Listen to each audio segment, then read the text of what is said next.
Bahkan apa yang aku miliki. Rasanya saudara-saudara kalau kita coba renungkan, lebay ya saudara-saudara ya. Persembahkan apa yang kumiliki masih jauh kene.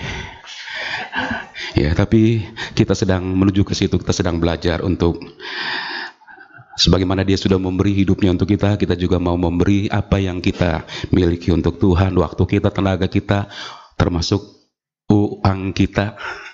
Ya saudara-saudara, kalau kita merenung semua kebaikan Tuhan ini akan mendorong kita untuk melakukan yang lebih baik lagi buat Tuhan di hari-hari yang akan datang.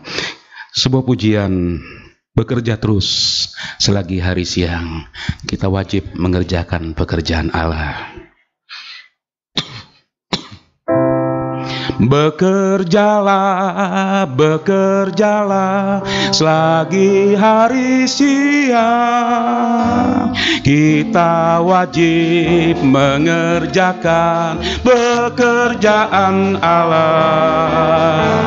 Oh, pandanglah segala ladang telah siap dituai.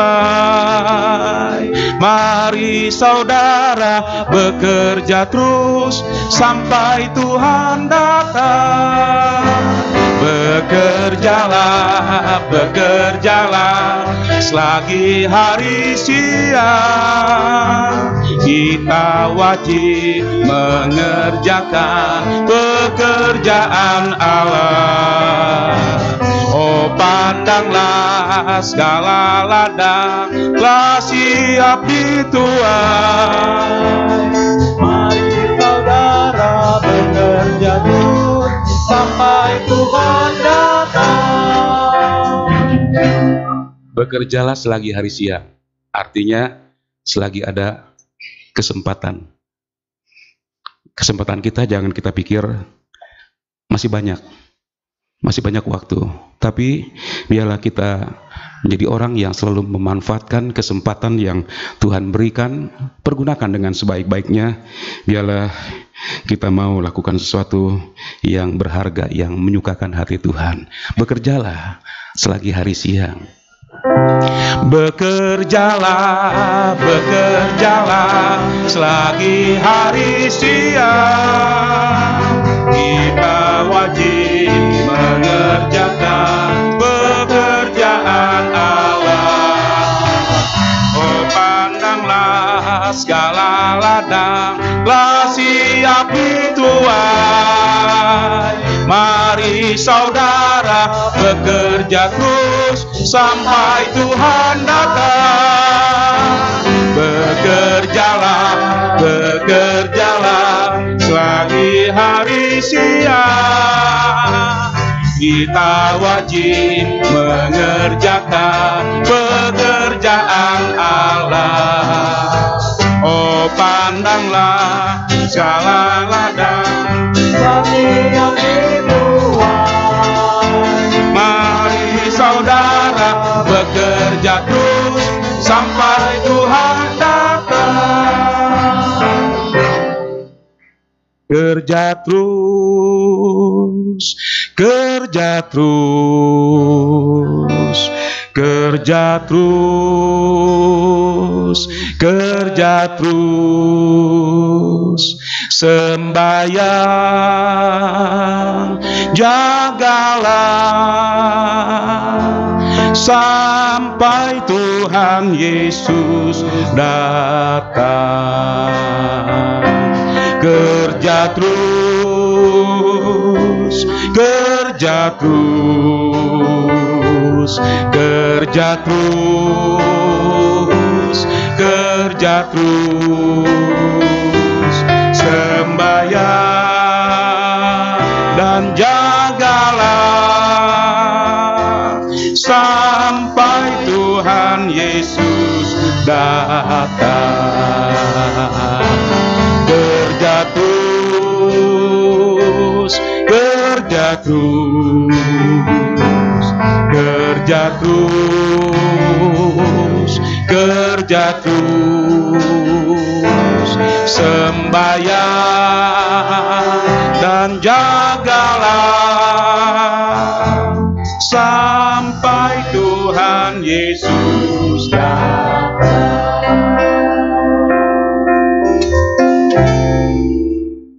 Tuhan Yesus berkata kepada murid-murid, ladang sudah siap untuk dituai, sudah menguning, siap untuk dituai. Tuaian banyak, tapi penuainya sedikit. Orang yang mau bekerja sedikit. Saudara-saudara, hari-hari ini kita akan melihat Tuhan bekerja, berkarya dengan begitu luar biasa, lebih daripada apa yang pernah dikerjakan di waktu-waktu yang lalu. Tapi Tuhan membutuhkan orang yang siap untuk Tuhan, siap untuk lakukan sesuatu buat Tuhan, siap berkorban untuk Tuhan. Makanya tadi pujian persembahkan apa yang kumiliki, rasanya saudara-saudara, kalau mau jujur itu lebay ya saudara-saudara ya. Kita terlalu berlebihan, tapi biarlah itu akan menjadi pendorong buat kita untuk pergunakan kesempatan. Terus kita dorong diri kita untuk berikan yang terbaik buat Tuhan. Haleluya. Mari kita melihat di dalam kitab Hakim-Hakim pasal yang ke-7 ayat 1 sampai ayat yang ke-8.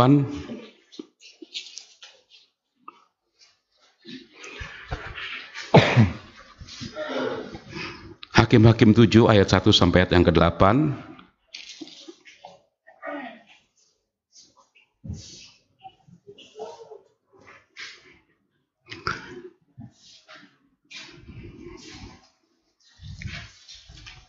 Firman Tuhan berbunyi demikian. Adapun Yerubbaal, itulah Gideon, bangun pagi-pagi dengan segala rakyat yang bersama-sama dengan dia. Lalu mereka berkemah dekat mata air Harod. Perkemahan orang Midian itu ada di sebelah utaranya, dekat Bukit More di lembah. Berfirmanlah Tuhan kepada Gideon, terlalu banyak rakyat yang bersama-sama dengan engkau itu daripada yang kukendaki untuk menyerahkan orang Midian ke dalam tangan mereka. Jangan-jangan orang Israel memegah-megahkan diri terhadap aku sambil berkata, tanganku sendirilah yang menyelamatkan aku. Maka sekarang serukanlah kepada rakyat itu demikian, siapa yang takut dan gentar, biarlah ia pulang enyah dari pegunungan Gilead. Lalu pulanglah 22.000 orang dari rakyat itu, dan tinggallah 10.000 orang. Tetapi Tuhan berfirman kepada Gideon, masih terlalu banyak rakyat.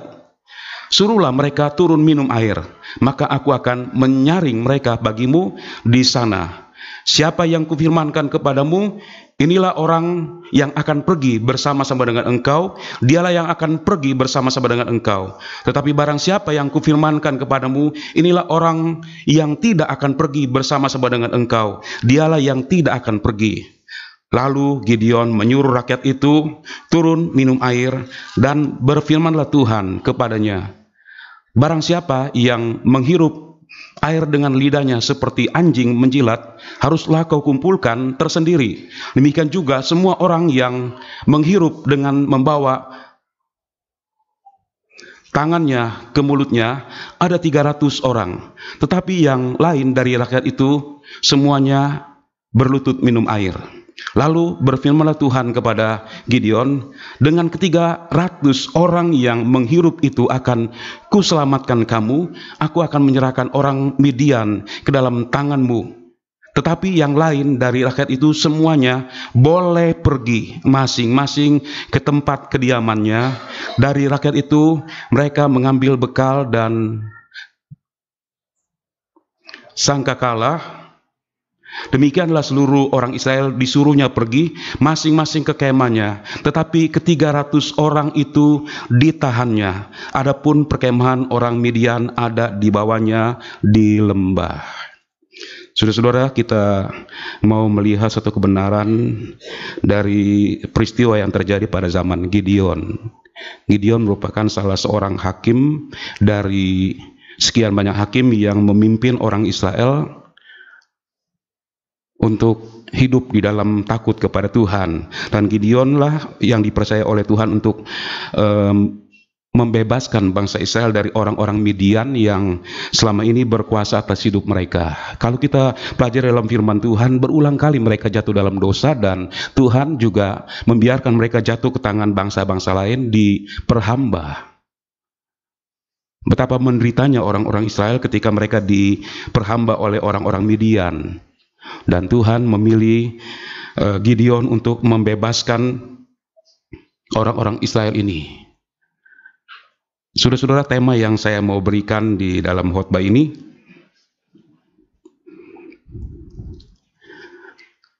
Tuhan mengurangi untuk suatu kemenangan. Ini mungkin agak tidak biasanya, saudara-saudara, apa yang dilakukan oleh Tuhan. Kalau kita melihat di dalam firman Tuhan, begitu banyak peristiwa di mana Tuhan menambah, memperbanyak, melipat gandakan, menandakan bahwa Tuhan itu berkuasa. Dia sanggup melakukan apa yang tidak bisa dilakukan oleh manusia. Dia sanggup mengerjakan mujizat. Mujizat dalam Kamus Besar Bahasa Indonesia, perbuatan ajaib yang di luar kemampuan akal manusia. Itulah mujizat. Dan Tuhan, Dia adalah Tuhan pembuat mujizat. Dia melakukan semua itu karena Dia memiliki kuasa yang besar. Dia masih sanggup dan masih melakukan hal-hal itu bagi setiap orang yang percaya kepada Tuhan. Tuhan menambah, Tuhan memperbanyak, Tuhan melipat kali gandakan, menandakan bahwa Tuhan itu Tuhan yang sanggup melakukan segala sesuatu. Dan saudara-saudara kita yang berharap kepada Tuhan, saya mau katakan bahwa kita tidak sia-sia menaruh harapan kepada Tuhan. Mungkin kita belum melihat sekarang ini, tapi pada waktunya kita akan melihat. Dalam kesetiaan kita kepada Tuhan, kita akan melihat Tuhan akan berkarya dalam hidup kita. Tuhan perlihatkan kebesarannya, keajaibannya, yang memang kita sangat nantikan. Sampai hari ini saya percaya berapa banyak di antara kita menantikan keajaiban yang Tuhan akan kerjakan bagi kita sekalian. Kita sedang menantikan semua. Sampai-sampai kita berkata, sampai kapan Tuhan? Ya, sampai-sampai ada yang buat status di BB atau di WhatsApp, sampai kapan Tuhan? Nah, saya nggak tahu sampai kapannya apa tuh. Mungkin menunggu jawaban dari Tuhan. Nggak apa-apa, itu memang satu hal yang baik, satu doa kepada Tuhan. Tapi berulang kali saya sampaikan, terutama kepada orang muda, jangan buat status yang negatif. Harus jadi berkat, gitu loh. Ya.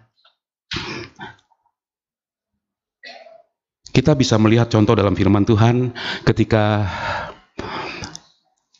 Nabi Elisa menyuruh seorang membuat makanan untuk orang yang ada pada waktu itu. Mereka katakan, wah, bahannya nggak cukup, orangnya berjumlah 100 orang. Tapi Elisa katakan, buat saja. Dari yang sedikit, beri makan 100 orang, cukup sampai berlebih. Menunjukkan kuasa Tuhan itu besar. Kemudian minyak yang dalam buli-buli, cuma sedikit. Tapi Tuhan sanggup lipat kali gandakan. Seberapa banyak botol-botol yang disediakan. Selagi masih ada botol-botol, minyak itu dituang, dia akan terus mengalir. Sampai kepada botol yang terakhir, sudah nggak ada lagi, baru berhenti mengalir. Itulah kuasa Tuhan. Kita juga pernah mendengar 5 roti, 2 ikan. Itu mencukupi 5.000 orang. Bahkan sisanya 12 bakul. Tuhan mengerjakan hal-hal yang besar. Menambah, memperbanyak, melipat kali gandakan, dan sampai saat ini Tuhan masih mengerjakan hal-hal itu bagi kita yang percaya kepada Tuhan. Itu sebabnya jangan berhenti berharap. Kalau saudara bertanya sampai kapan, ya urusan dengan Tuhan. Tuhan yang tahu sampai kapan. Dan yang pasti Tuhan tidak pernah terlambat untuk menjawab setiap seruan doa kita. Tuhan tidak pernah berlambat-lambat. Orang yang berseru siang dan malam akan dibenarkan oleh Tuhan. Artinya itulah waktu di mana Tuhan akan memberikan jawaban. Itu sebabnya jangan berhenti berharap, terus berharap, terus berharap. Sebab Tuhan kita Tuhan yang memang benar-benar Tuhan yang ajaib. Hanya Dia yang bisa mengerjakan mujizat itu. Hanya Dia. Boleh banyak orang besar di dunia ini, tapi nggak bisa membuat mujizat, hanya Tuhan. Dan saudara, kalau kita tidak berhenti berharap, kita akan melihat Tuhan akan mengerjakan mujizat itu. Nah, saudara-saudara, saya tidak mau melihat pada bagian itu, tapi seperti tema dari firman Tuhan, mengurangi untuk mencapai satu kemenangan.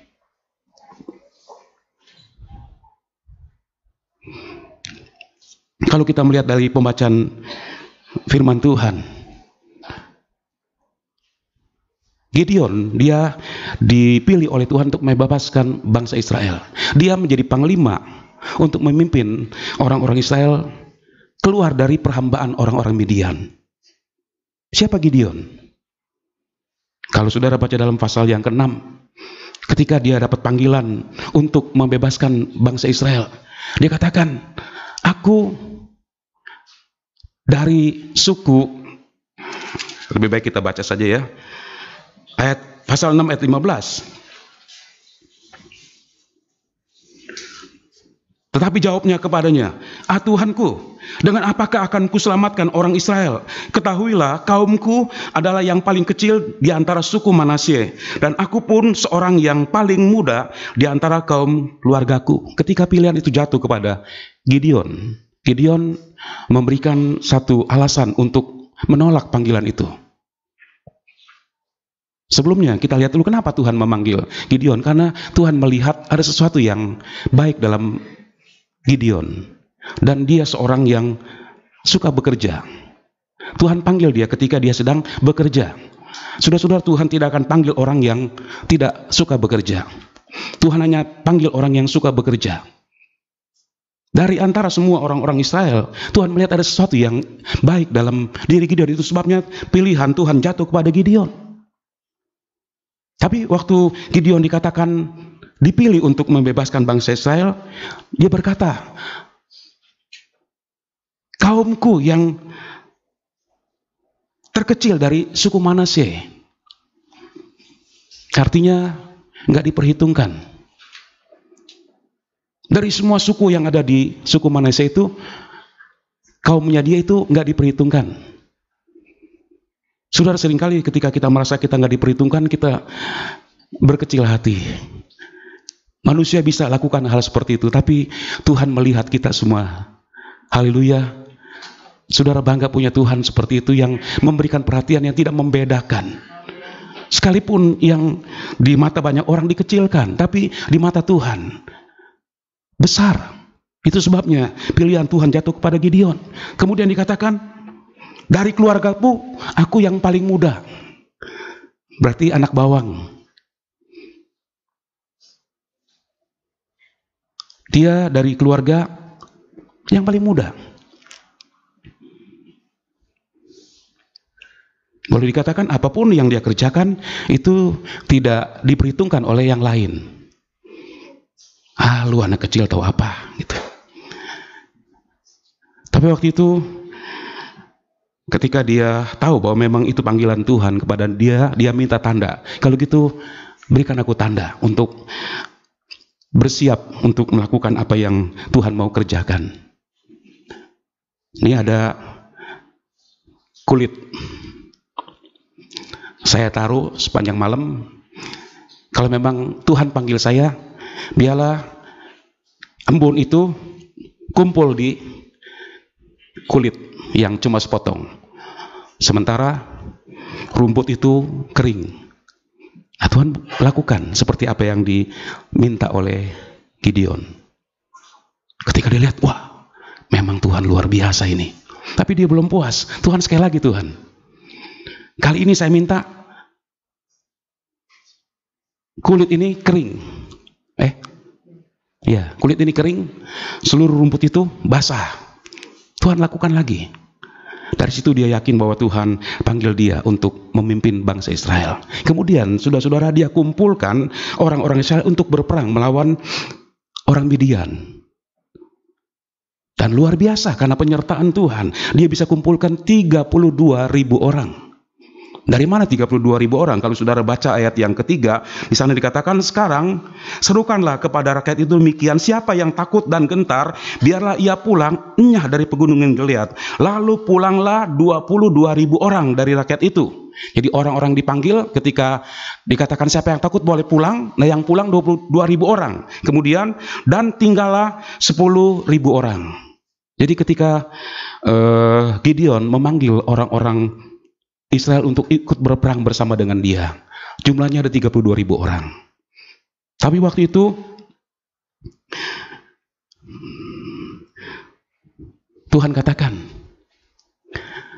terlalu banyak.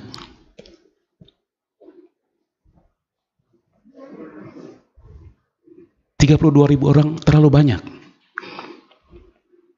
Nah, apa alasan Tuhan mengadakan penyaringan? Mengurangi dari yang 32.000 orang, nanti sampai yang terakhir kita melihat sampai 300 orang. Terlalu banyak orang yang berserta dengan kamu. Tuhan mengurangi. Nah, apa alasan Tuhan mengurangi? Saudara-saudara, kita baca dalam ayat 1 sampai ayat yang ketiga. Adapun Yerubbaal, itulah Gideon, bangun pagi-pagi dengan 10 rak, dengan segala rakyat yang bersama-sama dengan dia. Lalu mereka berkemah dekat mata air Harod. Perkemahan orang Midian itu ada di sebelah utaranya, dekat Bukit More di lembah. Berfirmanlah Tuhan kepada Gideon, terlalu banyak rakyat yang bersama-sama dengan engkau itu daripada yang kukendaki untuk menyerahkan orang Midian ke dalam tangan mereka, supaya jangan orang Israel memegah-megahkan diri terhadap aku sambil berkata, tanganku sendirilah yang menyelamatkan aku. Maka sekarang serukanlah kepada rakyat itu demikian, siapa yang takut dan gentar, biarlah ia pulang enyah dari pegunungan Gilead. Lalu pulanglah 22.000 orang itu dari rakyat itu, dan tinggallah 10.000 orang. Alasan yang pertama Tuhan mengurangi, karena Tuhan tidak mau mereka memegah-megahkan diri. Dengan kata lain, jadi sombong. Tuhan tidak mau mereka katakan, dengan tanganku sendiri aku membebaskan dari orang-orang Midian. Nah, rupanya itulah kelemahan manusia. Seringkali ketika bisa keluar dari keadaannya, ketika dia berhasil, dia bisa lupa dan katakan, itu karena saya kerja keras. Tetapi saudara-saudara, di dalam Tuhan kita harus berkata dengan iman, saya bisa seperti ini karena Tuhan. Saya bisa berhasil karena Tuhan. Saya bisa di posisi ini karena Tuhan. Segala kemuliaan itu harus kita berikan kepada Tuhan. Orang dunia mungkin mereka katakan, karena kerja keras saya, itu orang dunia. Tetapi kita sebagai anak-anak Tuhan, saudara-saudara, biarlah kita mau katakan, apapun pencapaian yang kita bisa capai, semua karena Tuhan. Berikan segala pujian hormat bagi Tuhan. Jangan kita ambil kemuliaan itu untuk diri kita sendiri. Kita katakan, itu karena saya bekerja keras. Saya dari pagi sampai malam. Siapa suruh dari pagi sampai malam? Saudara-saudara, Tuhan gak suruh kita bekerja dari pagi sampai malam. Keadaanlah yang membuat banyak orang harus bekerja dari pagi sampai malam. Tapi Tuhan suruh kerja dari pagi sampai sore. Itu loh. Sore waktunya manusia bersekutu dengan Tuhan. Itu ketika Tuhan menjadikan Adam dan Hawa. Sore hari, waktu di mana manusia bersekutu dengan Tuhan. Itu maunya Tuhan.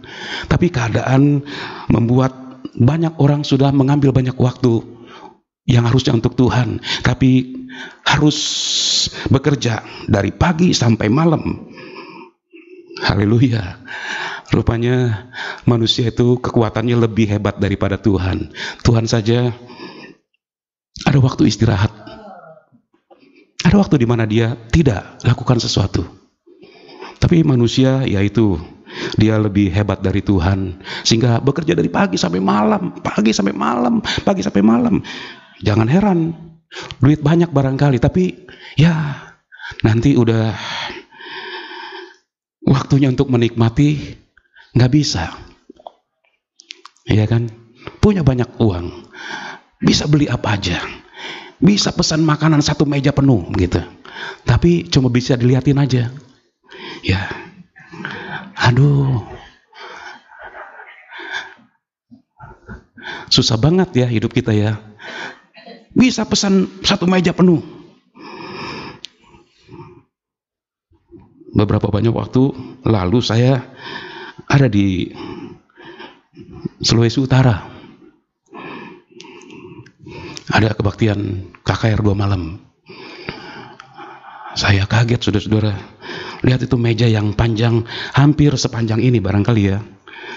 Mungkin sekitar 6-7 meter kali panjang begitu. Dari ujung sampai ujung, itu makanan semua. Nggak tahu berapa banyak menu ada di situ. Segala yang bernyawa ada di situ. Banyak sekali. Tinggal pilih mau makan apa.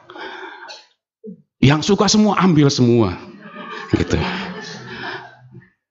Jadi piring yang kecil jadi kelihatan kecil sekali karena diisi semua sebanyak-banyaknya.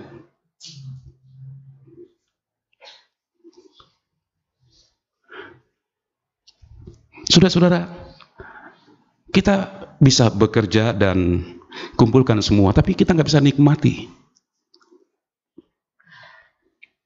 Itu sebabnya biarlah kita selalu lakukan segala sesuatu berpedoman kepada firman Tuhan. Kalau kita ikuti firman Tuhan, nggak akan salah. Kerja jangan ya sampai over. Kalau orang minum obat overdosis begitu. Jadi kalau overdosis kan sudah akhirnya lama-lama kita punya tubuh nggak sehat. Obat kan itu bukan sesuatu yang bagus untuk tubuh kita, kan itu racun. Kebanyakan minum obat jadi ya nggak heran gampang sakit, saudara-saudara. Orang-orang dulu coba lihat bisa hidup sampai lama sekali, nggak gampang sakit. Kita sedikit-sedikit aduh badan gak enak gitu ya, karena kita makannya nggak kira-kira gitu. Nah, ini cuma tambahan aja, saudara-saudara ya. Kita kembali. Tuhan nggak mau mereka jadi sombong. Ini salah satu sifat dari manusia. Juga ada pada kita. Seringkali kita merasa, saya bisa lakukan semua itu karena saya. Tuhan tidak mau. Saudara-saudara, mari biarlah segala pujian, hormat, kemuliaan itu bagi Tuhan. Ketika kita bisa mencapai sesuatu melebihi orang lain, biarlah kita katakan itu karena Tuhan. Alasan mengapa Tuhan mengurangi dari 32.000 orang. Suruh mereka, siapa yang takut, pulang ke tempat mereka. Langsung 22.000 orang pulang. Karena Tuhan tidak mau mereka menjadi sombong. Alasan yang pertama.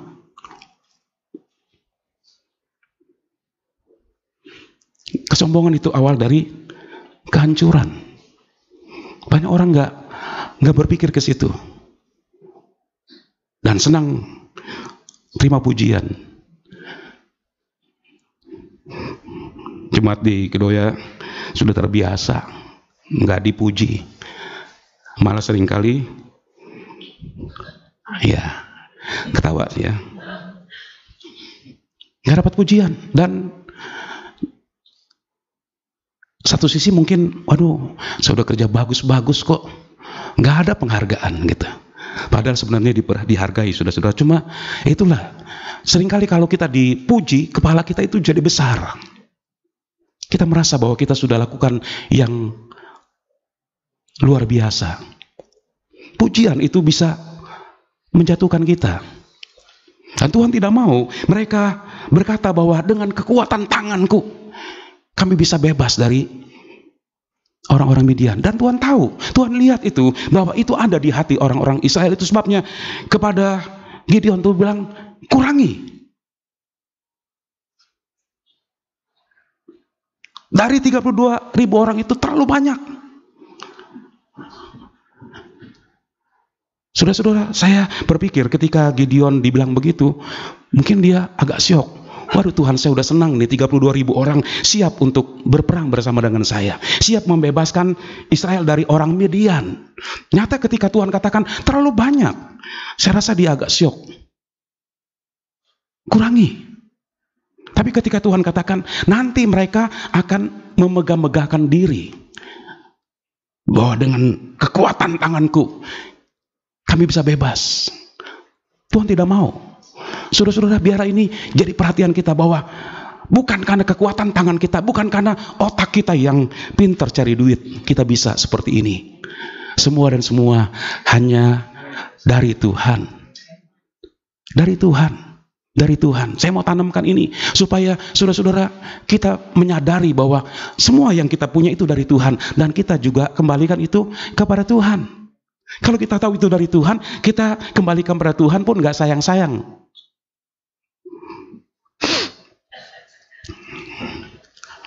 Tapi kalau kita merasa bahwa ini hasil kerja saya, dari pagi sampai malam, kerja keras, kita akan pertahankan. Oke Tuhan, saya kasih untuk Tuhan, tapi ya sekedarnya lah.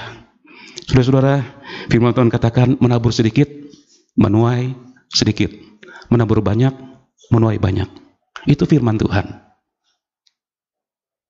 Ketika kita diberkati berlebih-lebih, kemudian kita kasih, ya besar sih mungkin orang lihat. Tapi di mata Tuhan, aduh lu keterlaluan banget lu.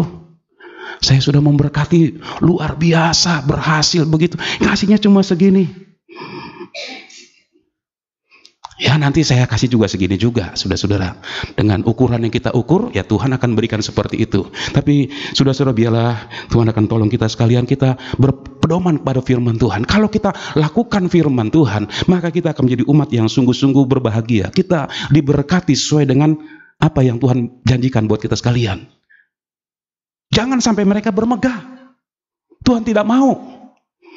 Tuhan sudah melihat bahwa hati orang Israel ini seperti ini, dan Tuhan juga bisa melihat hati kita seperti itu. Ketika kita bisa mencapai sesuatu melebihi orang lain, kita akan bilang, itu karena saya.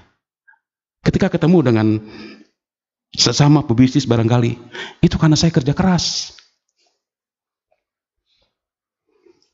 Tapi bukan karena Tuhan.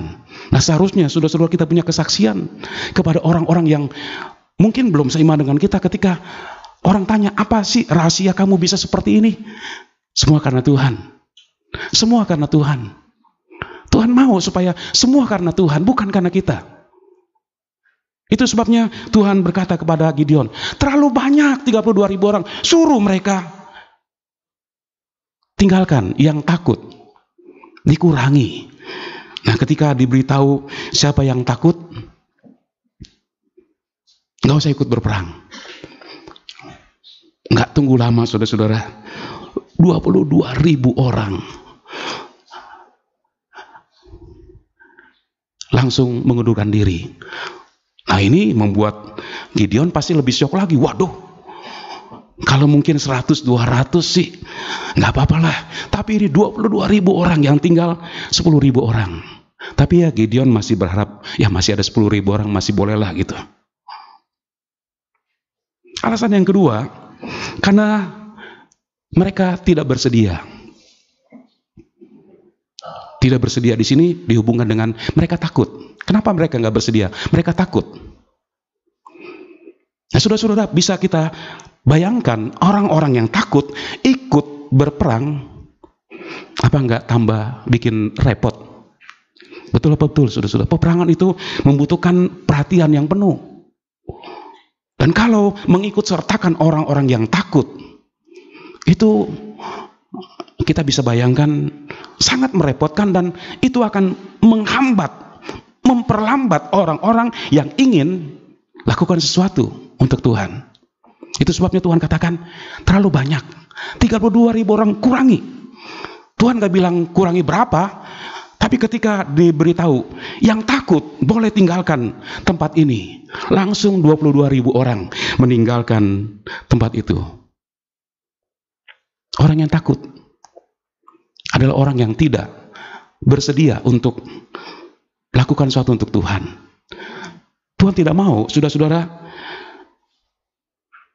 mendapatkan orang-orang yang tidak bersedia melakukan sesuatu untuk Tuhan, melayani Tuhan. Tuhan mau orang yang bersedia melayani Tuhan.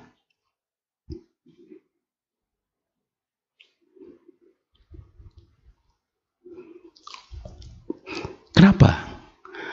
Sebab orang yang tidak bersedia, dia akan menghambat, menjadi penghambat. Di dalam kita melayani Tuhan, saudara-saudara, hal pertama yang harus kita punya dalam hati, kita bersedia melayani Tuhan. Kalau cuma mau rame-rame, cuma ikut-ikut aja, menjadi penggembira, maka saudara-saudara mungkin orang yang ikut terlibat banyak, tapi tidak menghasilkan sesuatu yang banyak. Karena apa? Karena memang tidak bersedia. Hanya ya mungkin supaya kelihatan orang ikut melayani. Nah, saudara-saudara, melayani Tuhan bukan seperti itu. Supaya orang lihat saya ikut melayani. Supaya orang tahu saya kan ikut terlibat di dalam melayani. Tapi yang Tuhan minta adalah orang yang bersedia.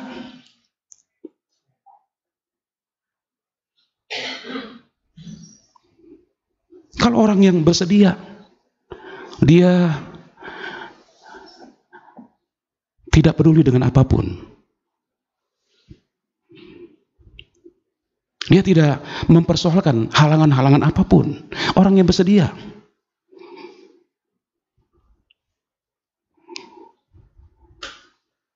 Nah, ini yang saya rasa saudara-saudara kita perlu tingkatkan, baik dalam pengiringan kita kepada Tuhan maupun ketika kita melayani Tuhan. Saudara, kita harus memiliki hati yang bersedia untuk melayani Tuhan. Baru kita menjadi orang yang dipilih oleh Tuhan. Banyak yang dipanggil, tapi yang dipilih itu sedikit. Kenapa? Karena tidak bersedia. Ayo melayani Tuhan, mau rame-rame melayani Tuhan, tapi tidak bersedia dalam banyak hal.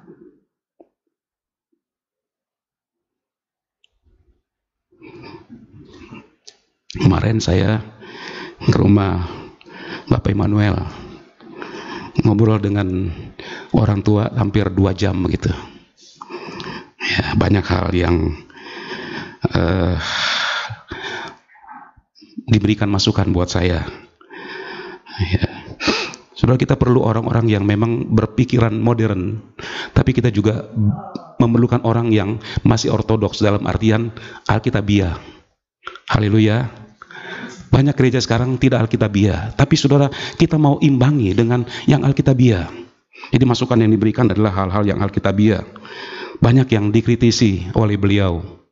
Dan saya mau sampaikan pada saudara-saudara, waktu dia ikut terlibat di dalam pelayanan, memberikan aturan yang disiplin yang sangat keras sekali.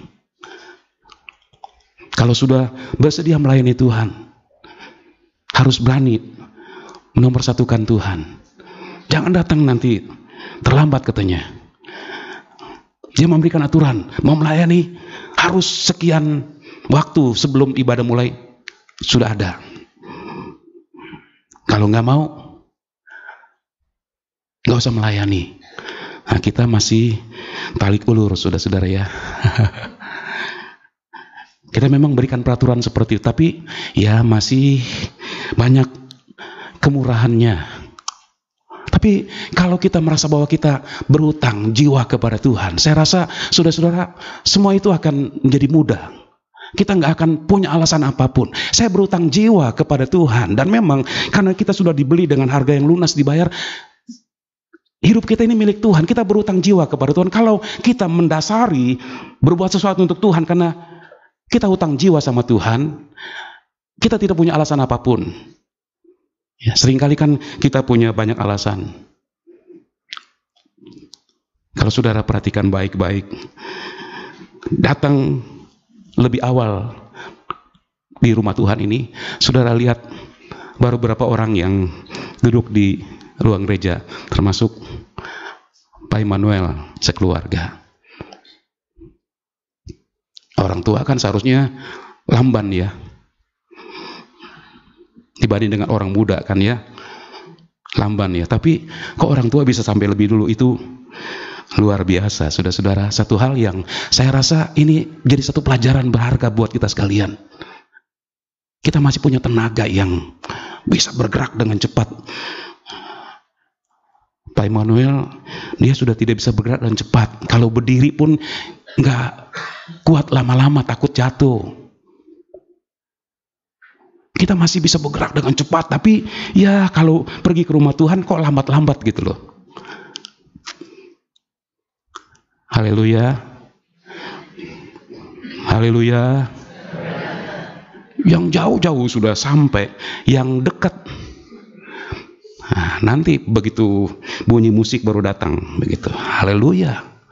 Oh, luar biasa. Saudara-saudara, kita mungkin sudah terlalu manja jadi anak Tuhan. Kita harus kembali seperti orang-orang dulu. Ya, mereka mengasihi Tuhan itu totalitas. Bersedia.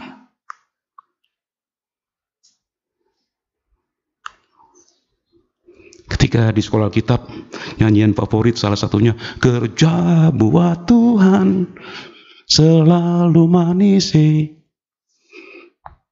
biar pikul salib diganti. Dulu, zaman dulu, orang-orang dulu pasti biar sonder gaji. Sonder artinya tanpa, itu bahasa Belanda kalau nggak salah.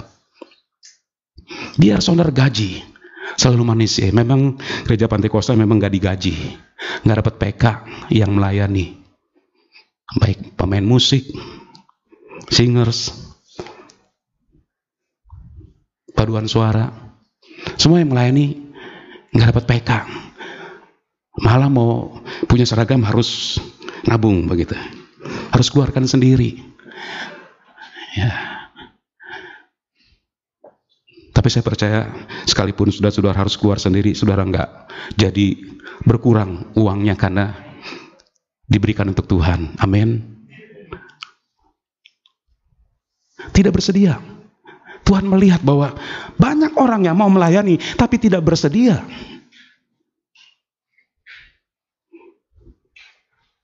Kita harus kembali seperti orang-orang dulu. Saya ingat seorang hamba Tuhan ketika waktu ada di pedalaman. Waktu itu saya bilang, waduh, luar biasa sekali ya. Untuk sampai di tempat ini harus 2 hari 1 malam dengan kapal sungai. Tapi waktu itu jawaban dari hamba Tuhan itu, wah bro, waktu saya merintis berapa banyak tahun lalu, harus 3 minggu baru sampai. Sebab kapal itu mesinnya kecil, penumpangnya banyak, dan di tiap kampung harus singgah, itu memakan waktu lama, sehingga bisa 3 minggu. Ini mah 2 hari 1 malam cepat bro katanya. Waktu berjalan memang terjadi begitu banyak perubahan. Waktu berapa tahun lalu kembali ke sana, hanya dengan hitungan 8 jam sampai. Itu juga karena supirnya membawa memang sudah luar biasa. Karena saya bilang kita butuh cepat, sebab nanti ada ibadah. Rupanya dia cepat, benar-benar cepat. Dan untung Tuhan kasih karunia saya tidur. Sepanjang perjalanan saya tidur. Saya nggak lihat apa yang dia lakukan. Kalau lihat mungkin saya terus berpegangan. Takut membawa dia, bawa mobil itu lebih daripada Pak Rompis. Pak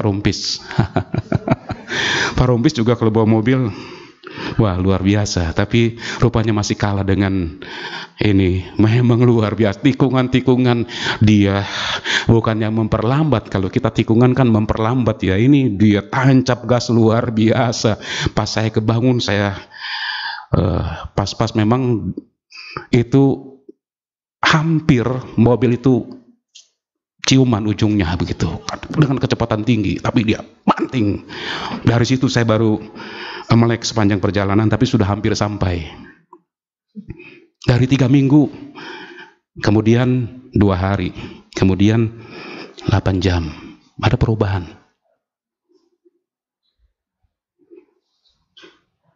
Tapi melihat hamba Tuhan itu melayani, saya harus angkat topi. Waduh, saya belum sampai ke situ. Berani tinggalkan semua, berani tinggalkan keluarga. Kalau harus melayani di satu tempat, nggak bisa dipastikan sampai kapan bisa pulang. Kalau zaman sekarang kan transportasi itu memang sudah sangat luar biasa sekali. Dulu belum seperti itu, tapi mereka bersedia melayani Tuhan. Dan ini yang mungkin kita harus kembalikan. Kita harus memiliki standar ketika kita bersedia untuk Tuhan. Bersedianya seperti apa? Jangan cuma sekedar rame-rame. Oh rame, dia melayani, oh ikut deh. Tapi ada banyak hal di mana kita nggak berani berbuat lebih lagi. Hanya untuk rame-rame kumpul-kumpul pada saat memang lagi ada waktu, oke dah, boleh dah. Bukan begitu, saudara-saudara. Kita lakukan sesuatu untuk Tuhan itu bukan pada waktu kita ada waktu.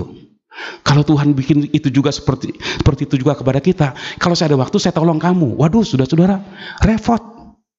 Ya kan? Repot kita. Kalau Tuhan bilang, saya akan tolong kamu waktu saya ada waktu. Nanti dulu, saya masih tangani gereja yang di Soho gitu. Hari ini gereja Soho pindah gedung baru, gedung aslinya gitu. Saya mau hadir di ucapan syukur dulu di sana. Kedoya nanti dulu deh katanya gitu. Waduh, kalau Tuhan bikin aturan seperti itu, repot kita saudara-saudara ya. Itu sebabnya mari kita kembali mendasari semua kepada firman Tuhan. Pedoman kita firman Tuhan. Zaman boleh bertambah canggih, tapi pedoman kita di firman Tuhan ini. Apa yang dibilang firman Tuhan itu yang kita ikuti. Cukup. Ketika kita lakukan sesuai dengan firman Tuhan, saya percaya kita adalah orang-orang yang berbahagia dan kita akan melihat begitu banyak janji Tuhan itu benar-benar kita bisa nikmati dalam kehidupan kita sampai nanti kita tinggalkan dunia, kita ketemu dengan Tuhan di sorga. Alasan Tuhan, kurangi. Karena Tuhan melihat yang ikut dalam rombongan itu tidak semua bersedia. Kasih tahu siapa yang takut. Pulang, sebab orang yang takut ini nanti sedikit-sedikit, kita pulang yuk. Baru latihan sebentar, saya mau pulang. Aduh, saudara-saudara, beri Tuhan kok setengah-setengah gitu.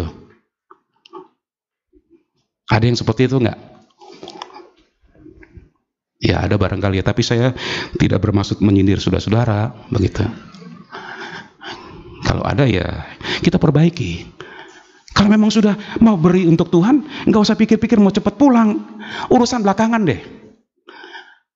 Kan kita bilang Tuhan segala-galanya buat kita, ya kan? Tapi seringkali baru latihan sebentar, udah cepat-cepat pulang. Jadi nanti waktu nyanyi, ya bukan yang terbaik yang diberikan untuk Tuhan. Karena mau cepat-cepat pulang. Gitu. Nggak bersedia. Dan Tuhan nggak mau orang seperti ini. Tuhan bilang, Gideon terlalu banyak yang 32.000 orang. Kasih tahu siapa yang takut. Boleh pulang. Wah, langsung senang semua. Wah, kita bebas. Ya udahlah, bebas dari berkat Tuhan juga. Pulanglah mereka semua. Sebab orang yang takut ini jadi penghambat, membuat orang yang mau bekerja itu tidak bisa bekerja full. Amin, saudara-saudara. Jadi penghalang besar. Gara-gara orang ini, yang lain ikut begitu. Pengaruhnya itu luar biasa. Jadi ketakutan itu seperti penyakit menular. Itu pengaruhnya luar biasa. Itu sebab Tuhan bilang, yang takut ini suruh pulang. Sebab mereka sebenarnya tidak bersedia untuk lakukan satu pekerjaan untuk Tuhan. Wah, senang mereka 22.000 orang. Tinggal Gideon yang mulai berdebar-debar dia. Waduh, 10.000 orang menghadapi orang Midian. Tapi dia masih berpikir, wah ya masih cukup lah, masih boleh lah. Tapi saudara-saudara, Tuhan bilang masih harus dikurangi lagi. Waduh, ini yang benar-benar berat buat Gideon. Dia sebagai seorang pemimpin, dia butuh dukungan. Dia nggak mungkin bisa berperang sendirian. Musuh yang dihadapi kan satu bangsa. Dia nggak mungkin berperang sendirian, dia perlu orang-orang yang ikut berperang bersama dengan dia. Tapi Tuhan bilang 10.000 masih terlalu banyak, dikurangi lagi. Waduh Tuhan, kalau saya pikir waktu itu Gideon agak berani-berani dia berdialog dengan Tuhan. Tuhan, yang benar aja 32.000 Tuhan bilang kebanyakan, oke saya ikutin. Sekarang tinggal 10.000, sekarang 10.000 Tuhan bilang masih kebanyakan. Tapi nggak ada ceritanya gitu, saudara-saudara ya. Gideon ikuti apa yang Tuhan suruh. Kenapa alasan Tuhan suruh kurangi lagi? Yang kedua, karena nggak bersedia. Yang ketiga, karena nggak siap.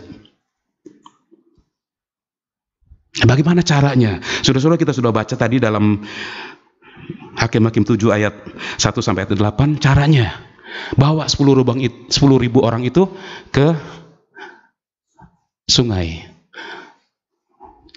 Nah, rupanya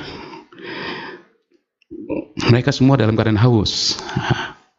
Bawa ke sungai. Nanti kita akan pilih siapa yang boleh ikut berperang, siapa yang memang benar-benar siap. Saya rasa Gideon pasti dia berdebar-debar ini. Waduh, nih kalau yang siap cuma sedikit, terlalu berat ini. Tapi ya itulah, Tuhan, Gideon ikuti apa yang Tuhan katakan kepada Gideon. Dibawalah orang-orang itu, dan Tuhan katakan, siapa yang minum seperti anjing menjilat sendirikan, siapa yang minum dengan ambil air dalam tangannya kemudian minum begini. Ternyata saudara-saudara, ketika disaring, ya seperti mau masuk perguruan tinggi atau mau masuk melamar pekerjaan di perusahaan pemerintah, barangkali yang dibutuhkan cuma berapa orang yang mendaftar atau yang melamar gitu. Waduh, banyak sekali. Tapi Tuhan seringkali buktikan kan, waktu mendaftar di perguruan tinggi begitu banyak, tapi anak Tuhan salah satu yang terpilih. Apakah karena pintar? Bukan, karena Tuhan mau supaya orang itu berkarya buat Tuhan dimanapun dia berada. Haleluya. Dipilih dari 10.000 orang, ayo bawa ke air. Nanti lihat siapa yang minum dengan menjilat seperti anjing, atau yang minum dengan ambil pakai tangannya. Ternyata yang minum dengan menggunakan tangannya cuma 300 orang. Itu artinya orang yang siap. Siap untuk lakukan sesuatu untuk Tuhan. Siap untuk perangnya Tuhan. Siap untuk melayani Tuhan. Kenapa yang 9.700 nggak boleh? Saudara-saudara bisa bayangkan ketika mereka sedang minum, kemudian musuh datang dengan tiba-tiba, apa yang terjadi? Yang minum seperti anjing menjilat dengan gampang itu dikalahkan, sebab nggak siap. Yang Tuhan mau adalah orang yang siap. Yang siap justru cuma 300 orang. 300 angka setia. Kalau saudara lihat dalam Kejadian 5 ayat 21 sampai 24, Henok bergaul dengan Allah 300 tahun lamanya. Setelah kelahiran anaknya yang bernama Metusalah, orang yang terpanjang umurnya di bumi ini, berapa tahun? 969 tahun. Setelah lahir anaknya bernama Metusalah, terjadi perubahan hidup dalam hidupnya Henok. Dia bergaul dengan Allah 300 tahun. Sebab apa? Sebab arti nama Metusalah, ketika anak ini mati akan terjadi sesuatu. Sesuatu itu adalah air bah. Dia sudah dapat penglihatan, ada sesuatu yang hebat akan terjadi. Saudara, firman Tuhan sudah kasih tahu kepada kita bahwa nanti air dunia ini akan ada sesuatu yang hebat. Bumi ini akan dihukum dengan api. Kita sudah dikasih tahu dalam firman Tuhan. Dan kalau kita masih tiong-tiong aja, tenang-tenang ikut Tuhan, santai-santai ikut Tuhan, sudah kita akan ketinggalan nanti. Hari-hari ini bukan hari-hari di mana kita santai-santai ikut Tuhan. Full. Kita harus berikan itu untuk Tuhan.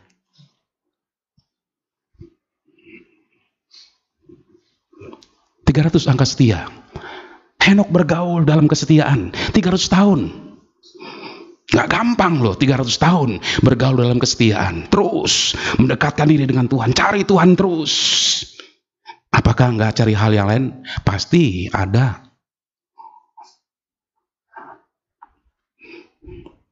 Tapi Henokh memberi waktu lebih banyak untuk Tuhan daripada hal-hal yang sehari-hari. 300 angka setia. Tuhan pilih yang 300 ini sebab mereka bukan saja bersedia, tapi mereka juga siap untuk melakukan perangnya Tuhan. Pergi bersama dengan Tuhan. 300 angka setia. Di dalam kesetiaan ada pengorbanan. Ada korban, saudara-saudara. Haleluya. Masih mau korban?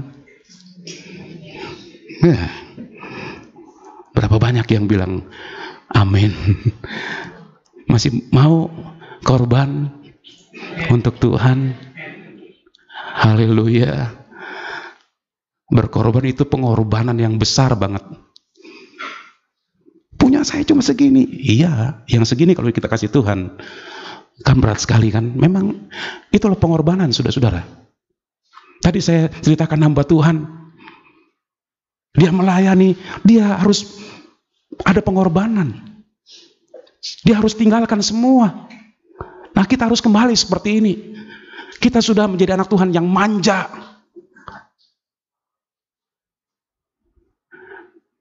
Betul, saudara-saudara, manja kita. Dibanding dengan anak Tuhan zaman dulu, hamba-hamba Tuhan, berani berkorban, berani buat satu pengorbanan untuk Tuhan. Pokoknya yang namanya untuk Tuhan, berani tinggalkan semua. Pergi melayani. Dengan transportasi yang masih nggak seperti sekarang. Nggak tahu kapan bisa pulang. Tinggalkan keluarga berapa lama. Mungkin harus tinggalkan istri yang sudah hamil tua. Nanti begitu pulang anaknya sudah lahir. Itu banyak terjadi. Bukan hanya tentara-tentara saja yang seperti itu. Banyak tentaranya Tuhan juga seperti itu. Zaman dulu seperti itu. Sekarang kita sudah nggak lihat seperti itu. Saudara, mari kembali. Kita menjadi anak Tuhan yang militan. Dan kita akan lihat Tuhan juga akan militan memberkati kita. Tuhan tidak pernah mau berhutang kepada kita. Apa yang kita beri untuk Tuhan, Tuhan dia akan ganti berlipat kali ganda. Ketika kita berikan waktu untuk Tuhan, Tuhan akan perhatikan kok. Seorang tentara aja dia sangat yakin bahwa istrinya akan baik-baik melahirkan tanpa kehadiran. Istri saya lahir tanpa bapaknya karena tugas di tempat yang lain. Anak-anak yang lain juga seperti itu. Hampir semua lahir tanpa kehadiran seorang bapak.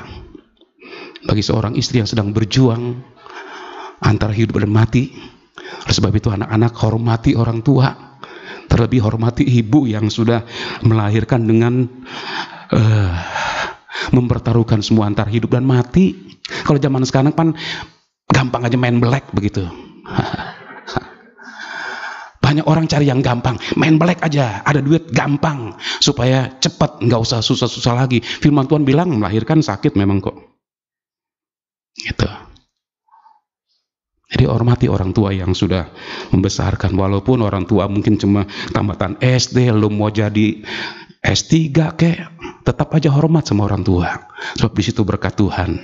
Kalau sudah mulai kurang ajar sama orang tua, lihat aja. Mungkin bisa naik, tapi nanti turunnya langsung nyublek gitu. Hormati orang tua.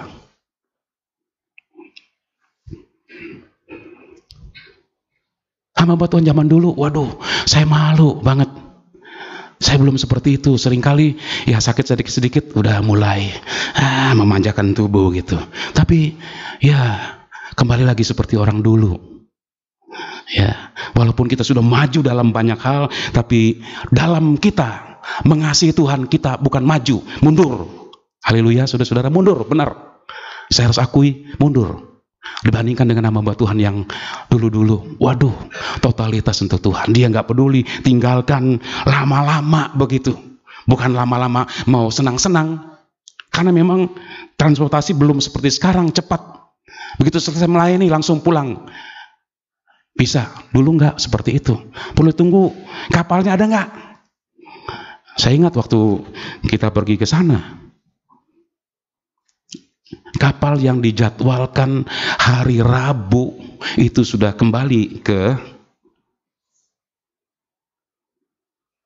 kota, ternyata belum. Masih tunggu berapa hari lagi. Sedangkan kalau pergi kemana-mana, tiket pesawat itu pulang pergi sudah dibeli gitu. Wah, kita Sabtu ini sudah harus kembali. Sedangkan sampai waktu itu sampai hari Kamis, katanya waktu itu nanti Selasa ada. Tunggu, belum. Tunggu lagi, belum. Jadi waktu itu Jumat pagi kalau nggak salah, pagi-pagi masih gelap-gelap banget begitu. Udah diantar dengan perahu, masih gelap-gelap.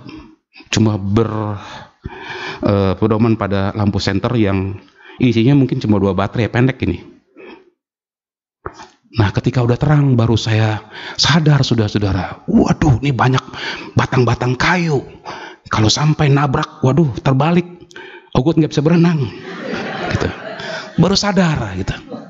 Tapi rupanya mereka udah terbiasa jalan dengan perahu motor, lumayan cepat itu, bukan cuma didayung, pakai perahu motor, cepat juga. Tapi rupanya sekalipun di kegelapan mereka udah biasa, sehingga nggak nabrak itu batang-batang. Begitu udah terang, waduh, untung saya nggak tahu ini. Kalau tahu dari awalnya, saya nggak mau. Mendingan tunggu kapal, biarin dah. Nggak apa-apa dah, korban tiketnya hangus gitulah. Kalau udah tahu kan, memang nggak mau lah. Waduh, luar biasa. Saudara-saudara, Tuhan cari orang yang sedia melayani Tuhan. Sedia melayani Tuhan adalah orang-orang yang setia. Orang yang setia itu pasti ada pengorbanannya. Melayani Tuhan berkorban dan ada pengorbanan. Korban perasaan juga. Udah korban duit, masih korban perasaan lagi. Iya kan? Halo? Saudara-saudara, ada yang korban perasaan melayani Tuhan? Udah datang capek-capek masih dimarahin lagi. Korban perasaan. Tuhan cari orang yang siap. Bukan cari orang yang cuma bersedia, tapi orang yang siap.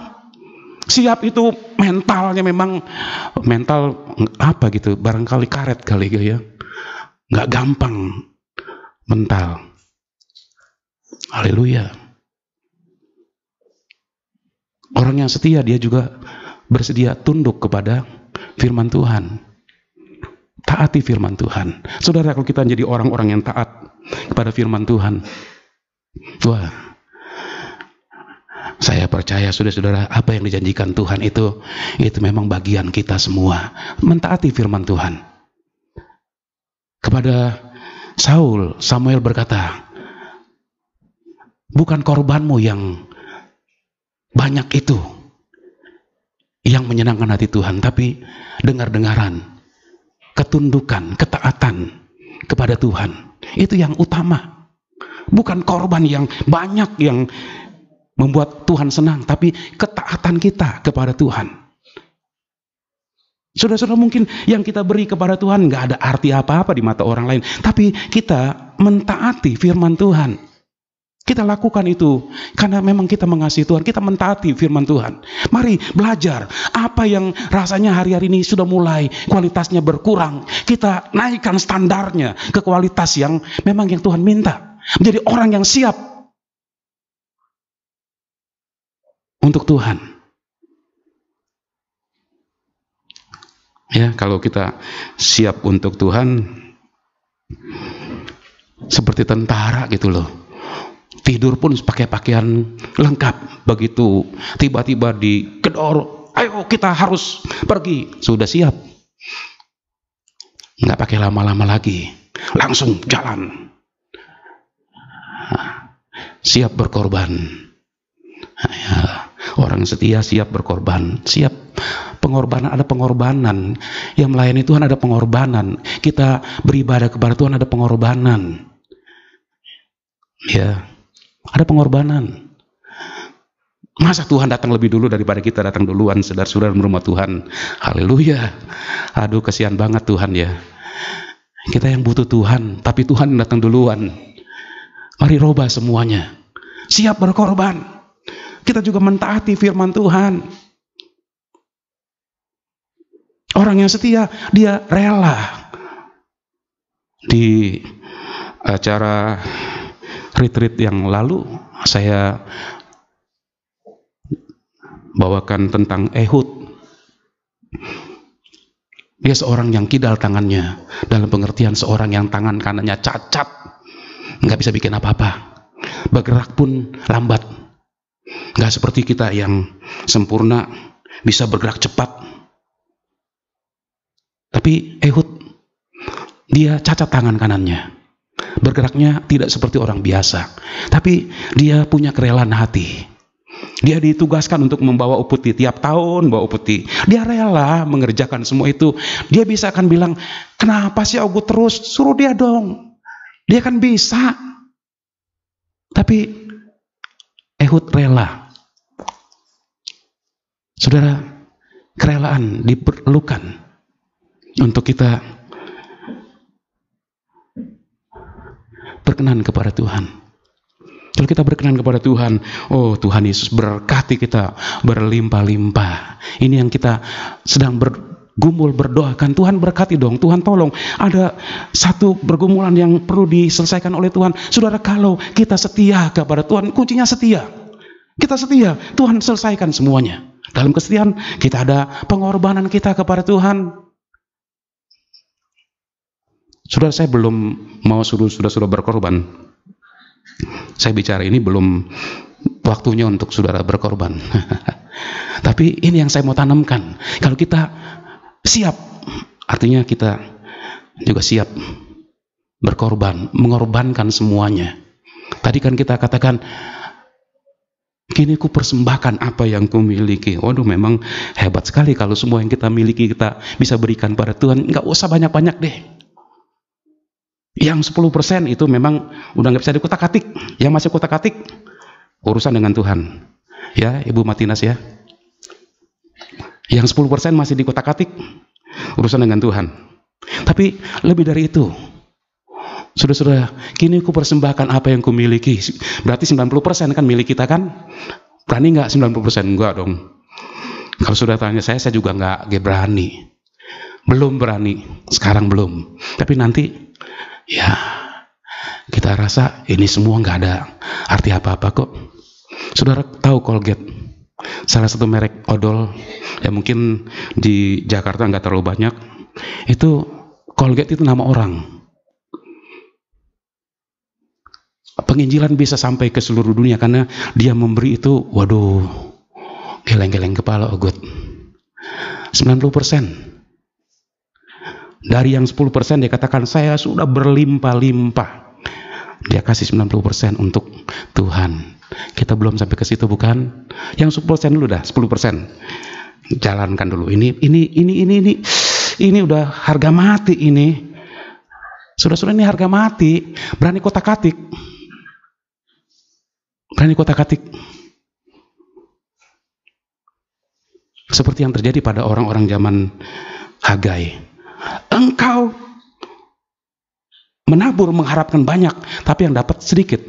Taruh uang di pundi-pundi, pundi-pundinya berlobang bawahnya. Jatuh terus, habis terus. Itu. Saudara-saudara, kita tidak mau seperti itu. Kita lakukan ketaatan. Lakukan firman Tuhan, ketaatan. Dan kerelaan kita. Ya. Orang-orang Kristen di Makedonia, mereka adalah orang-orang yang punya kerelaan yang luar biasa. Di dalam keadaan mereka yang gak punya apa-apa, mereka masih mau lakukan sesuatu untuk Tuhan. Mereka bilang, masa kita gak dilibatin? Kalau di sini mungkin lain. Jangan libatin saya dong, saya kan pas-pasan. Mau diberkati gak saudara-saudara? Mau diberkati gak? Mau. Jangan bilang, saya pas-pasan, saya nggak bisa berkorban. Ya, begitulah berkat yang kita akan terima terus sampai di penghujung jalan kita. Mari robah semuanya. Kembali pada firman Tuhan. Ada pengorbanan, ada ketaatan, ada kerelaan. Orang-orang Makedonia rela mereka bilang, Rasul Paulus, saya dilibatkan dong, masa dicuekin aja? Masa cuma berapa orang aja sih yang ikut ambil bagian dalam pelayanan? Kita juga mau. Mungkin uang gak banyak, tenaga kan ada. Gitu. Haleluya. Saudara-saudara, mari kalau kita ingin melihat Tuhan berkarya dalam hidup kita, mari kita mau ikut apa yang firman Tuhan katakan. Kenapa dikurangi? Tuhan bilang dikurangi. Sebab dengan 300 ini Tuhan lakukan sesuatu yang besar. Sesuatu yang tidak terpikirkan oleh Gideon. Dengan 300 orang ini, orang-orang Midian bisa dikasih keluar semuanya. Tuhan mau kasih tahu kepada mereka, bukan karena 300-nya, tapi karena Tuhan bersama dengan mereka. Karena apa? Karena mereka setia. Karena mereka mau berkorban. Karena mereka mau mentaati Tuhan. Karena mereka mau rela memberi hidup mereka. Nggak hitung-hitungan dengan Tuhan. Jadi, saudara-saudara, mari kalau kita mau beribadah kepada Tuhan, jangan kita atur-atur waktu, nanti pas-pasan aja deh, datang lebih awal kan lebih bagus, kita mempersiapkan hati kita. Ketika duduk sendirian berdoa, Tuhan, saya mau diberkati Tuhan dalam ibadah pada pagi hari ini. Jangan nanti datang udah mulai kebaktian, kita nggak sempat lagi berdoa. Kalaupun sempat ya doa asal-asalan itu kan. Betul apa betul, saudara-saudara? Ketika kita datang, udah memuji Tuhan kok, kita berdoa sih. Tapi ya, Tuhan Yesus terima kasih, amin. Itu bukan berdoa dong. Tapi kalau kita datang lebih awal kan, 15 menit, setengah jam, kita bisa dengan Tuhan, kita berhubungan dulu. Kita kontak dengan Tuhan dulu. Sehingga ketika memuji Tuhan, kita bisa dengan bebas, dan kita bisa menikmati Tuhan langsung.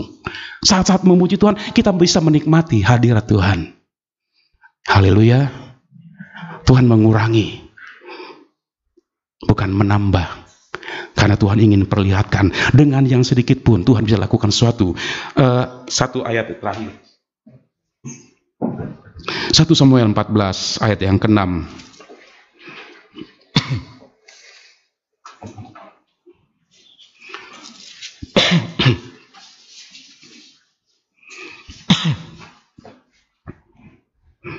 Tim musik boleh siap-siap.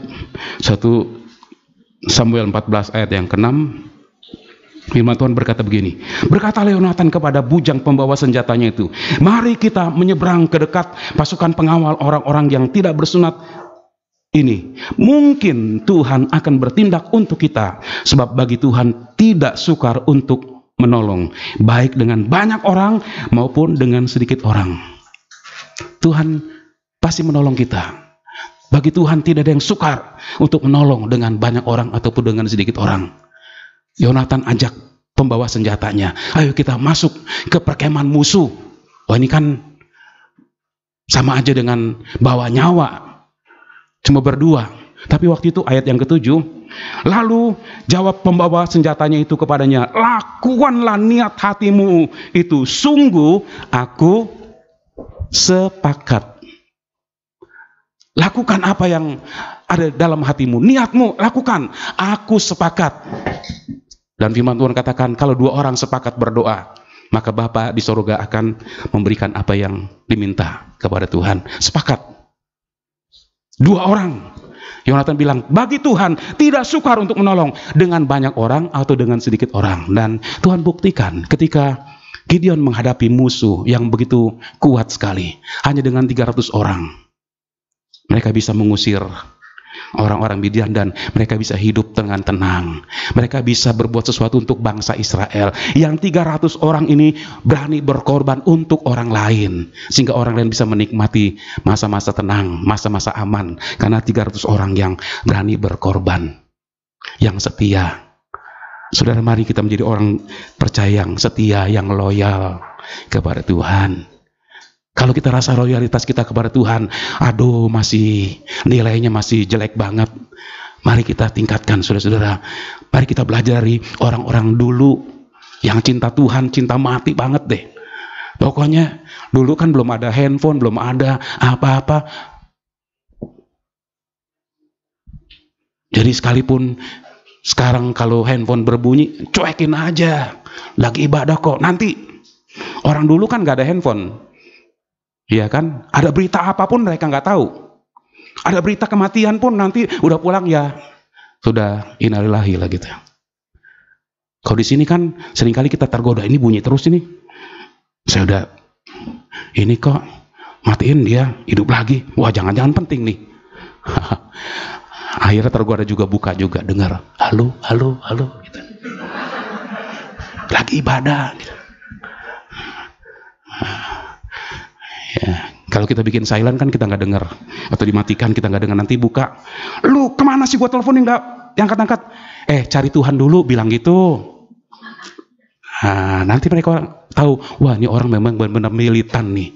Sekarang kan susah mau cari anak Tuhan yang militan, yang loyal kepada Tuhan. Tapi mari kita menjadi anak Tuhan yang loyal untuk Tuhan, yang berani korbankan semua.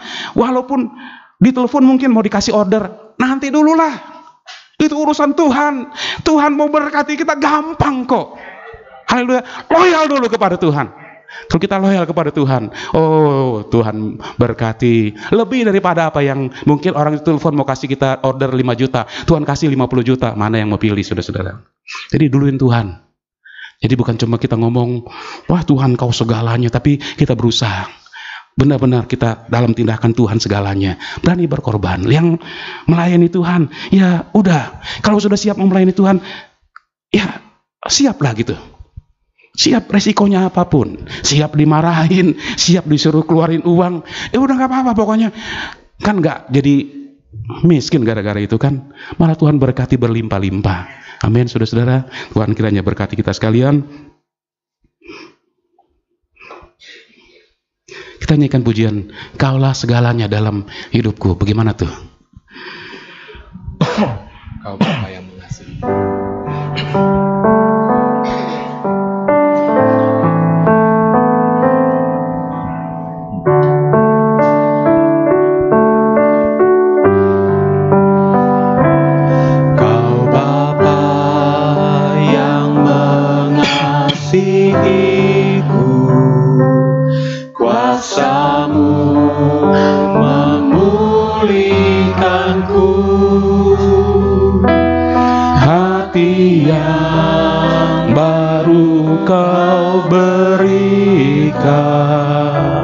Untukku dapat melihat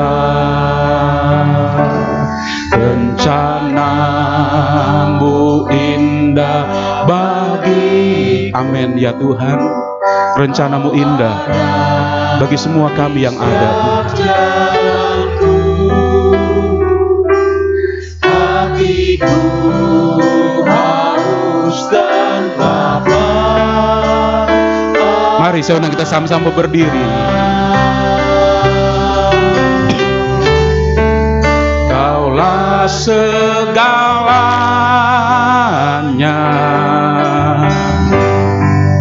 di dalam hidup. Mari ingat komitmen kita dengan Tuhan secara pribadi. Apakah kita masih tetap komit dengan Tuhan? Haleluya.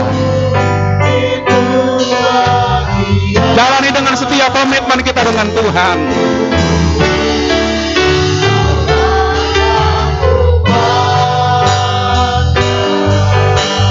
Oh haleluya.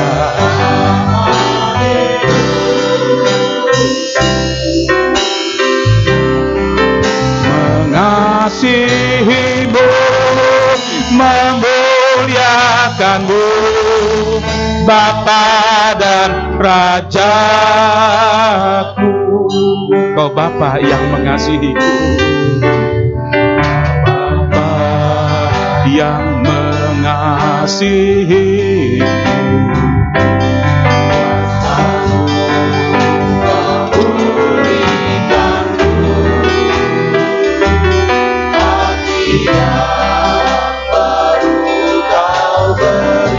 Haleluya. Berikan hati yang baru untuk kami mengasihi Tuhan. Biar kami melihat perbuatan-Mu yang ajaib dalam hidup kami Tuhan. Haleluya.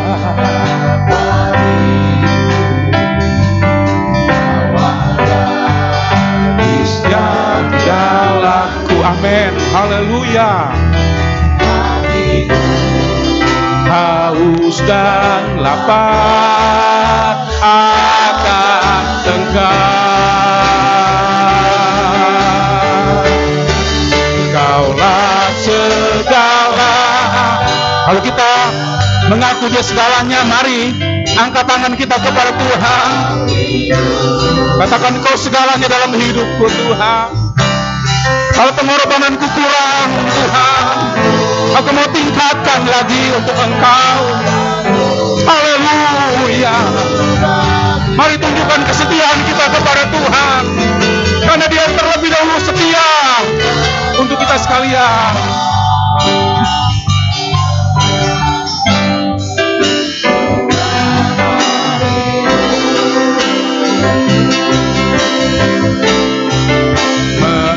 Mengasihimu, memuliakanmu, Bapa dan Rajaku. Kaulah segalanya di dalam hidupku ya Tuhan.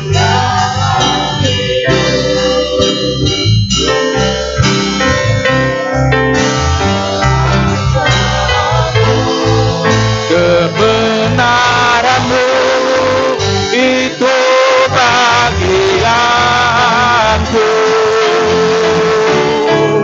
Kaulah yang ku pandang di dalam hidupku. Mengasihi-Mu, memuliakan-Mu. Haleluya. Oh, kita mau barui kasih kita kepada Tuhan. Kaulah segalanya di dalam hidupku. Kerajaan-Mu itu bagian kita. Damai sejahtera, sukacita, kebenaran, dan berkat Tuhan itu bagian kita. Ketika Tuhan yang menjadi utama dalam hidup ini. Haleluya.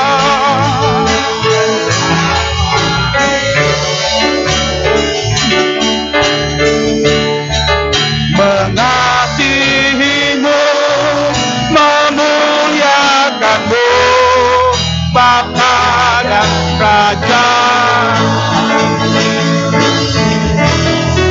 Kaulah segala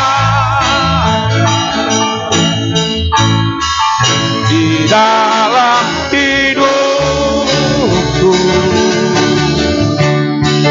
Kerajaan-Mu, kebenaran-Mu itu bagian.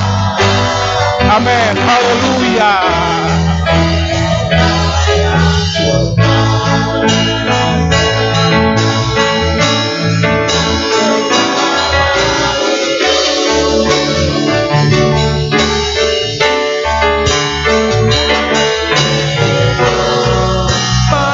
Memuliakan-Mu, Bapa dan Raja. Aku mengasihi-Mu, memuliakan-Mu.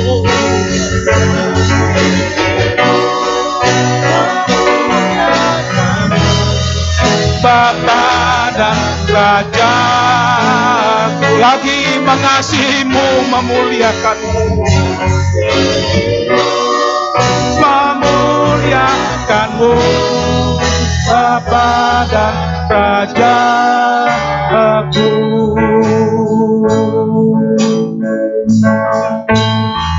Sebab Kau besar, perbuatan-Mu ajaib, tiada seperti Engkau,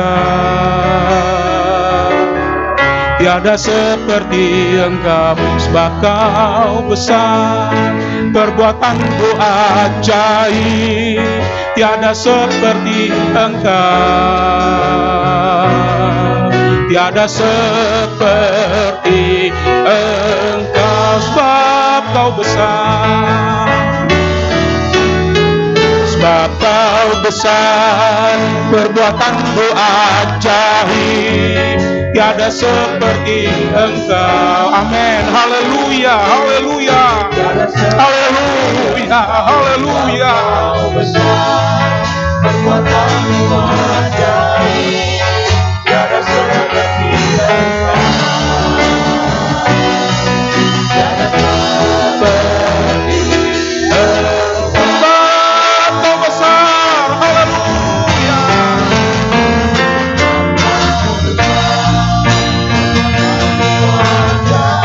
Engkau besar Tuhan, Engkau ajaib Tuhan. Engkau besar, perbuatanmu ajaib, tiada seperti Engkau, tiada seperti Engkau.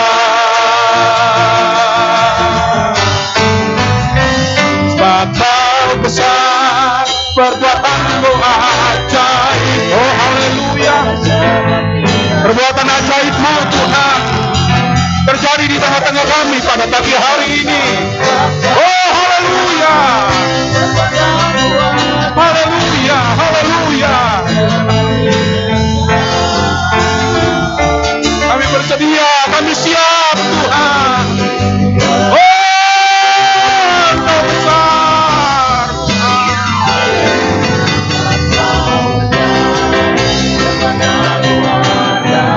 Haleluya. Amin, amin, amin.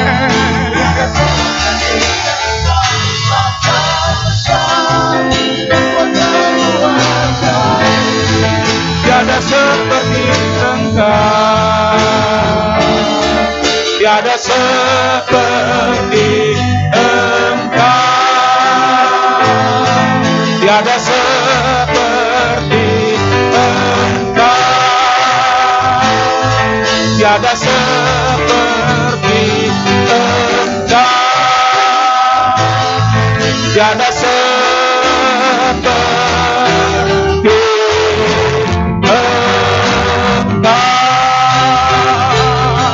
haleluya. Oh, tiada seperti Engkau Tuhan. Haleluya, haleluya, haleluya. Haleluya, haleluya. Biar Engkau menjadi segalanya buat kami dalam hidup kami Tuhan. Baharui kami Tuhan pada pagi hari ini. Dan kami dengar firman-Mu. Baharui kami Tuhan. Haleluya, haleluya. Haleluya, haleluya. Kami mau setia kepada Tuhan. Setia sampai Tuhan datang. Haleluya, haleluya Tuhan. Haleluya, haleluya. Di dalam kesetiaan ada berkat Tuhan melimpah. Ada banyak hal yang kami tidak bisa mengerti dengan pikiran kami, itu yang Kau kerjakan bagi kami sekalian Tuhan. Engkau mengerti keadaan kami Tuhan pada hari-hari ini. Ada beban berat, ada pergumulan berat. Banyak air mata yang tumpah ketika berdoa kepadamu. Tapi kami tahu Tuhan semua dalam perhatian Tuhan. Dan Tuhan peduli atas kehidupan kami. Tuhan tidak berdiam diri dengan semua yang kami alami. Tapi ketika kami tunjukkan kesetiaan kami kepada Tuhan, haleluya, kami akan melihat banyak hal yang Tuhan kerjakan dalam hidup kami Tuhan. Terima kasih Tuhan. Terima kasih. Terima kasih. Baharui apa yang hilang dari dalam kami Tuhan. Baharui Tuhan Yesus. Haleluya. Baharui. Baharui Tuhan. Baharui sekarang ya Tuhan. Baru kasih kami kepada Tuhan. Kesetiaan kami kepada Tuhan. Haleluya. Haleluya. Banyak yang hilang ya Tuhan. Oh Yesus. Haleluya. Oh glory, glory, glory bagimu Tuhan Yesus. Haleluya. Yesus.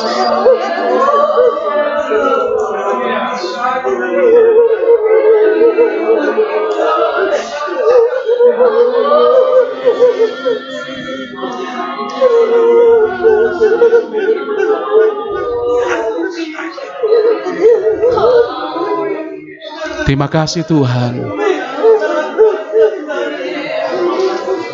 Kami tahu di kehidupan yang kami jalani, sekalipun berat, kami tidak sendirian. Ada Tuhan bersama dengan kami. Kesetiaan kami Engkau perhitungkan semua ya Tuhan. Engkau sudah sediakan yang terbaik buat kami Tuhan Yesus. Haleluya. Terima kasih Tuhan. Terima kasih. Terima kasih untuk firman-Mu yang sudah datang kepada kami. Biarlah suara Tuhan terus terdengar kepada kami. Biarlah kami memiliki kepekaan dengar suara Tuhan. Jangan Tuhan kami mengeraskan hati sehingga kami tidak melihat janji Tuhan dalam kehidupan kami. Kami tidak akan mengalami kemenangan ketika kami keraskan hati, tapi ketika kami membuka hati kami, dengar suara Tuhan, kami akan mengalami kemenangan besar bersama dengan Engkau. Kami melihat pekerjaan besar dalam hidup kami, dalam keluarga kami. Semua ya Tuhan, dalam perhatian Tuhan, dan Engkau sediakan semua bagi kami semua. Terima kasih Tuhan. Terpuji-pujilah nama-Mu. Dalam nama Tuhan Yesus, kami berdoa. Haleluya.